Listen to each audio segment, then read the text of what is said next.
It looks good. I like seeing it laid out like that. Thank you. And then I share with you this. So I thought maybe we can do it together and then we'll score them. Sounds good. I'm in it. Okay.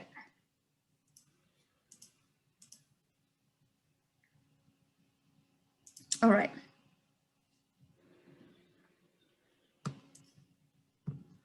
Okay, so this is our current goal, like increase school culture, discipline, and safety by having ongoing interagency collaboration between the San Andreas Regional Center, Department of Rehabilitation, adult programs, and parents to improve the number of students entering an adult day program after exiting the post-senior program. Yeah, I think the change we talked about the last time we all met was that maybe the success shouldn't be measured by how many of them enter an adult day program, but we can include those other services that they could find that are available to them after they graduate. Mm-hmm. Mm-hmm. Like having someone help them at home. Yes, that makes sense. Yeah, we kind of talk about like some of the students, we will see them with their uncles and aunts and doing programs at home, and but that's the family's choice. So I just gonna copy and paste. Yeah, because I like the collaboration part, but I know not all of the parents want their students to go to an adult program, or maybe they're not ready yet right after graduation. Mm-hmm. Yes, but that doesn't mean that they don't, you know, they are just home doing nothing, because there's so many other options like the in-home support services. So I like that. So the number of students entering an adult day program and or like in-home. Yeah. And in-home support services really is a lot of services. So we can, that's where the parent training will come really handy. Yeah. Okay. So I have the mind map here. So it's a student, school growth team, specialist.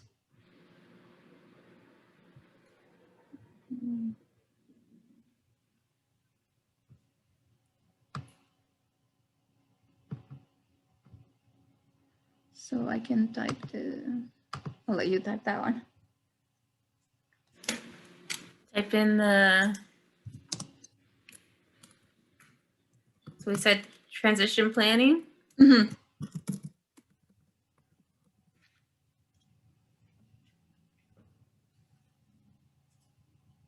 And then the specialist can be, and the students. I think we can list a specialist. You want to do that? Because you're working with them directly right now. Like there's so many. The workability. Is that what we call them? Workability specialist? Or I think we're calling it work specialist. Work specialist. Work experience specialist, actually. Work experience specialist. We have OT, SLP. Yeah. And even like just the acronyms, I can see some parents being very confused about this, even though they have specialists for a long time. Therapy. Yeah, and then we have our mobility specialist too.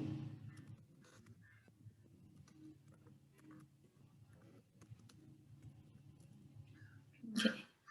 Occupational therapy, physical therapy, speech therapy, orthopedically impaired, vision impaired, and deaf and hard of hearing specialists. And then Jessamine is also a mobility specialist. Is that different from orthopedically impaired? Yes. Well, mobility is very specific to, you know, a student that just graduated with a cane.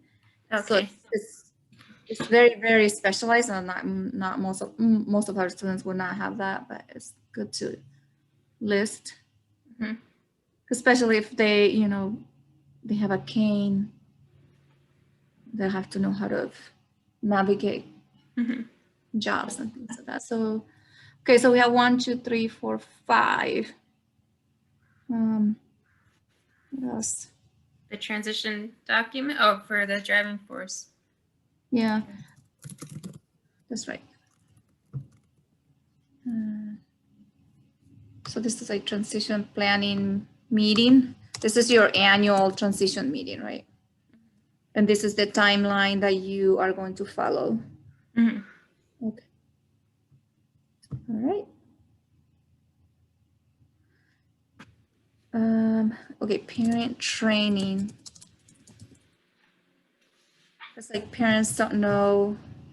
I was thinking more along the line like the difference when we talk about the difference between adult day program and Taylor Day and in-home support. So Yeah, yeah, it's confusing. and so they can make the best decision that they think fits with their family. So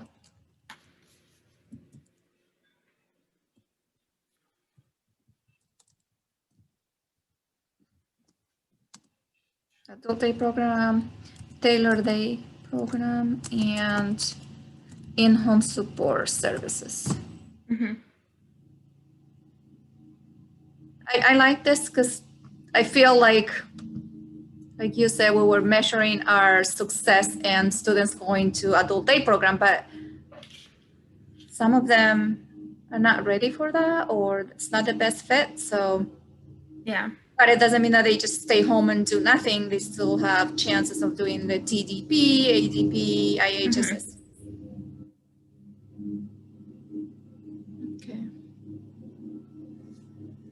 And then we put Stark worker caseload, Yes. or case manager caseload. Start case manager caseload. That is a big deal.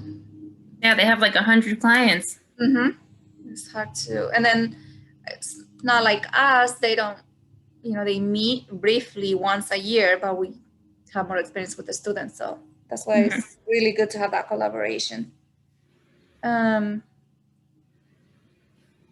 Oh, the shortage of staff.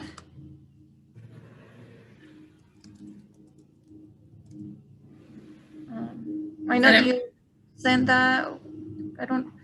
What exactly did you mean by shortage, like staff shortage where in the adult program or? Yeah, for adult services. Okay, at home or a day program or both? Both. It's a pretty low paying job. It's hard, especially in this county, for people to continue working for programs like that.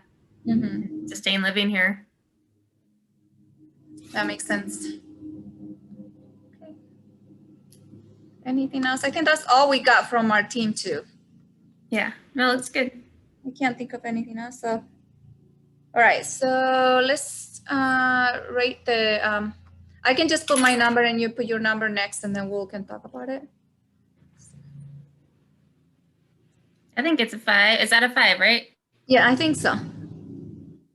I would say a 3 or a 4 for the planning meeting. I think so too. This happens so quickly. I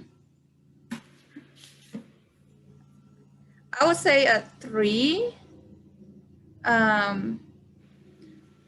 Kind of like what we've been talking about. The transition planning meeting have to happen. But the transition timeline document, I feel like it has more weight because that's what it tells you exactly what to do to have the best outcome. Because then you know specifically what to do and it's not just paperwork. You're actually doing stuff. So I will say like a 4. Yeah, because it's still new. Not everyone's using it as often as they could.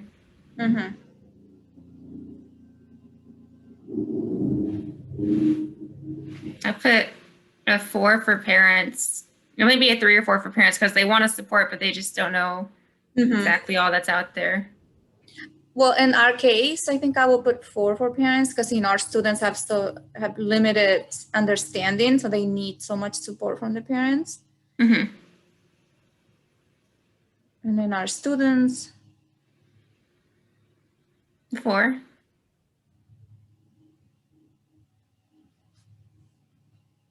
Yeah. it's their life, right? Yeah. And then the specialist, 5. I agree. I mean, especially our students, like if they don't have that support, then they won't be able to be successful Mm-hmm. anywhere, really. Okay, so that's that.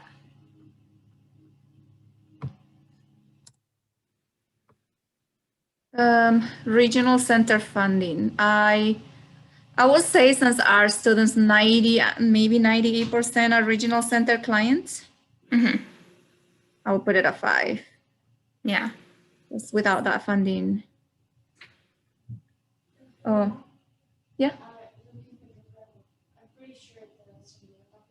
Okay. What do you think, Jackie, about the funding? I think 5. Pretty big barrier. Mm-hmm. Parent training? 5. Yeah, I agree. The caseload sizes. Yeah, 3. Yes, because I feel like even though the caseload is high, if we have good collaboration, then we can support and we can advocate for our students. Yeah. And the specialists and everybody working. Okay, and then staff shortage. Maybe a 3 or 4. Maybe a 3. 3. Yeah, I think so. Average of 3. Yeah, because some parents might pick a program and be really excited about it, but if there's not enough staff Mm-hmm, for the mm-hmm. student to be supported, I can see that being really frustrating. Yeah. Okay, so let's count.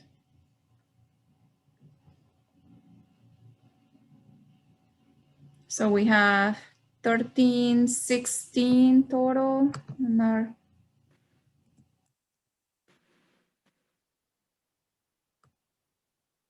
restraining forces, and then we have 10. Got 25 for the driving forces. Okay. That's good. It's bigger. Yes, and that makes sense to me. I think it makes sense to our team. And